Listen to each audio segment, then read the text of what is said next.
Je lis du livre de 1 Jean 5, verset 17, ce qui suit.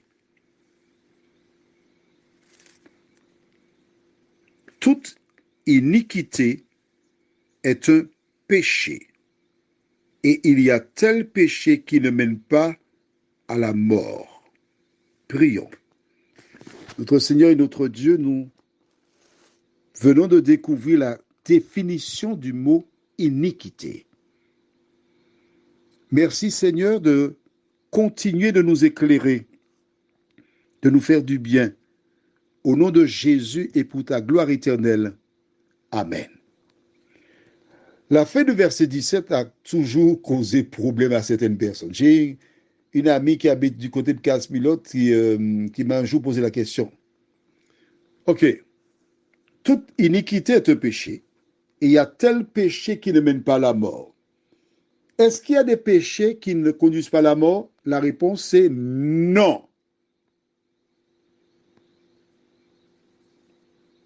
Tous les péchés mènent à la mort. Mais c'est écrit dans la Bible, tel péché qui ne mène pas à la mort. De quoi s'agit-il? C'est simple. Tu as volé, tu as péché, on est d'accord? Donc normalement, tu devrais mourir. Mais entre-temps, tu as reconnu, tu as restitué, tu as demandé pardon. Est-ce que ce péché te mène à la mort? Non. Parce que tu t'es amendé. C'est aussi simple que cela.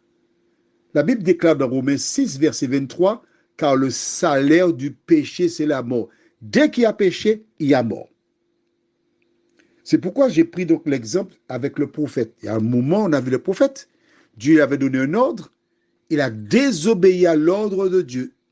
Qu'est-ce qui s'est passé? Le lion l'a tué. Il est mort. On est d'accord? Pourquoi Dieu agirait-il ainsi? Et puis aujourd'hui, il te dit, maman, il a roulé. C'est pas possible, mes amis.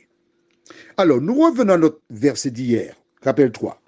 On avait vu dans Matthieu chapitre 7, au verset 23, quand Jésus avait dit aux gens, alors je leur dirai ouvertement, je ne vous ai jamais connu. Retirez-vous de moi, vous qui commettez l'iniquité. Or, nous venons de voir que toute iniquité est un péché. Donc, on va changer iniquité par retirez-vous de moi, vous qui commettez le péché. Dans 1 Jean 3, verset 4, la Bible déclare que quiconque pêche transgresse la loi de Dieu. Alors, nous lirons autrement, à savoir, retirez-vous de moi, vous qui commettez l'iniquité, ou vous qui commettez le péché, ou vous qui transgressez la loi. De quelle loi s'agit-il? Jacques 2, versets 10 à 12. Là, maintenant, tu devrais connaître ça par cœur. Ah ouais? Que dit ces versets? Car quiconque observe toute la loi, mais pêche contre un seul commandement, devient coupable de tous. En effet, celui qui a dit tu ne commettras pas d'adultère a dit aussi tu ne tueras point. Or, si tu ne commets pas d'adultère, mais tu commets un meurtre, tu deviens transgresseur de la loi. Parlez et agissez comme devant être jugés par une loi de liberté. Toutes ces personnes qui sciemment rejettent la loi de Dieu, il n'y a pas que la loi, il y a l'amour du prochain, etc. Jésus dit, tu ne vas pas entrer dans le royaume. En étais-tu consciente? En es-tu conscient maintenant? Est-ce que c'est clair pour toi? Retirez-vous de moi, vous qui commettez. Note bien qu'il n'a pas dit vous qui avez commis le péché, mais vous qui commettez. Qu'est-ce que cela veut dire? Cela veut dire que ces personnes sont dans le péché. Elles pratiquent le péché.